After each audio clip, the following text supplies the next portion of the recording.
Hello everyone, I welcome you all at the Gateway to Commercial Real Estate and I'm Sanjeev Gupta, a commercial real estate expert. आज मैं जो आपसे बात कर रहा हूँ वो है 4W स्ट्रेटजी की।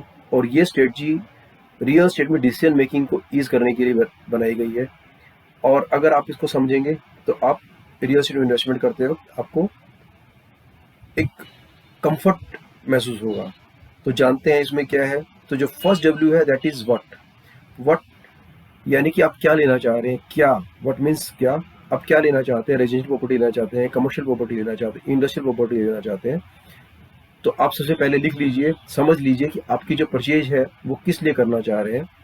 तो उसके बाद सेकंड नंबर पे हमारा जो आता है सेकंड W है वो है वाई मीन्स क्यों, उसका पर्पज क्या है, purpose behind buying the property.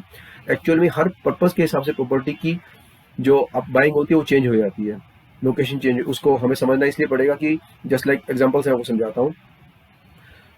अगर मेरा पर्पज है रहने के लिए तो मेरे को रेजिडेंशियल प्रॉपर्टी वो देखनी है जो ऑलरेडी डेवलप्ड एरिया के अंदर है, उसके सब फैसिलिटीज अवेलेबल है। अगर मेरे को एक मेरा जो पर्पज है वो रेंटिंग के लिए है तो मेरे को उस पर्पज से देखना है कि मेरी जिसमें रेंटल वैल्यू ज़्यादा आने वाली है। और अगर मेरा पर्पज है कमर्शियल प्रॉपर्टी बिजनेस करने के लिए तो मुझे कमर्शियल प्रॉपर्टी लेनी है। कमर्शियल के अंदर भी मेरे को अगर रिटेल करना है तो रिटेल शोरूम लेना है, या मेरे को अगर ऑफिस से पर्पज है तो ऑफिस के हिसाब से प्रॉपर्टी लेनी है। तो हमारा पर्पज में क्लियर होना चाहिए। जब पर्पज क्लियर हो जाता है तो डिसीजन मेकिंग के लिए हमारे को बहुत ईज हो जाती है।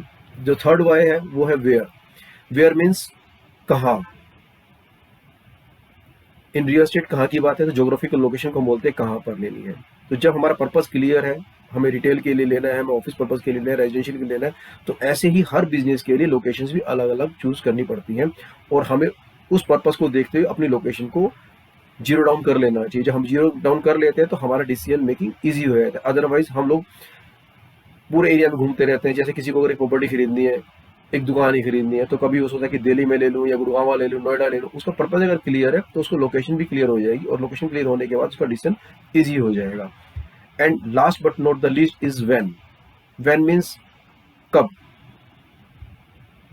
रियल एस्टेट में ज्यादातर इन्वेस्टर दिखाते हैं कि वो डिसीजन टाइमिंग नहीं ले पाते और फिर बाद में कहते हैं ये तो मेरे से छूट गया, ये मेरे पास आने वाली थी, सस्ती थी वो प्रॉपर्टी, ये बहुत अच्छी लोकेशन प्रॉपर्टी थी, मुझसे निकल गई।